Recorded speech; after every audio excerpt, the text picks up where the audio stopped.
So for basically all my life, I have been in love with Messiah Yeshua, and I have eagerly waited in my heart for his second coming. Look, I like my life. I do not look forward to some of the hardship that some people are going to feel when the tribulation happens.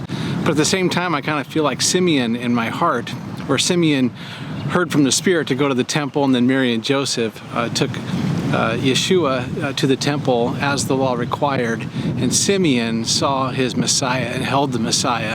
Wow, what a mighty thing, what a cherished thing that must have felt like in his heart. And I think that's the way I feel too. Well, so anyway, as we all eagerly await the return of our Messiah, I simply do not want to be deceived. Yeshua says in Matthew 24 that even the elect, if possible, could be deceived.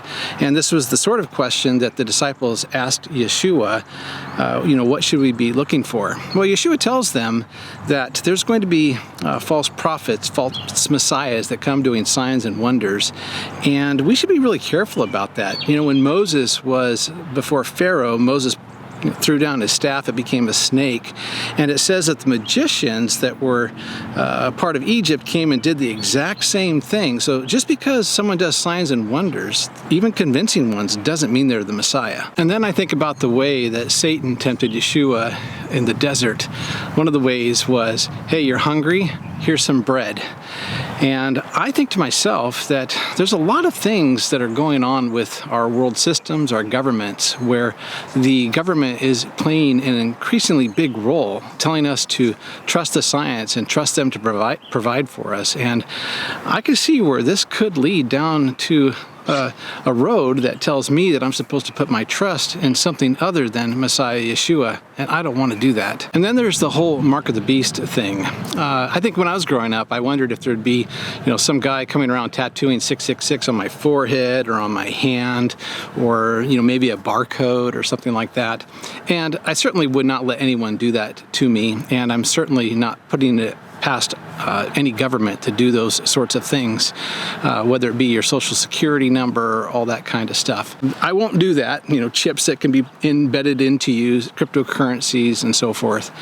In Exodus chapter 13, Moses tells the people that when you observe Passover and the Feast of Unleavened Bread, that whole sequence, the feast days themselves, he says this will be like a brand on your forehead, like phylacteries on your arms, right, on your marks on your hands. In other words, the feast days themselves, God's Torah, God's law, those things are the things that mark us.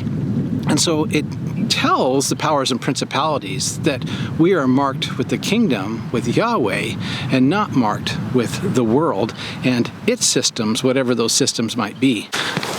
And then there's Psalms like Psalm 1 that tells us that the man of God, the righteous man, is going to meditate on the law of God day and night. And then there's Psalm 119. I mean, everyone loves it, but every stanza of that psalm is basically telling us how important the law of our God is, that it leads us in righteousness, that it makes us wise. Just read it. Every stanza is about that. And then I think about verse 105. The word is a lamp unto my feet, a light to my path. And by word, it's referring to the Torah. This is walking in righteousness. This is what marks me in the kingdom of God. We shouldn't let that go, ever. And then there's Daniel chapter 7, verse 25, where Daniel tells us that the anti-Messiah, anti-Christ, whether that be a movement, a thing, a person, a government, whatever it is going to oppress God's holy people, going to seek to deceive them, seek to rid of God's laws, God's holy days, his festivals, feast days. And these are the very things that mark us with God. And so anything that comes and tells me that it is okay for me to eat pork, to not observe the holy days, to, go back into, whatever I want to do.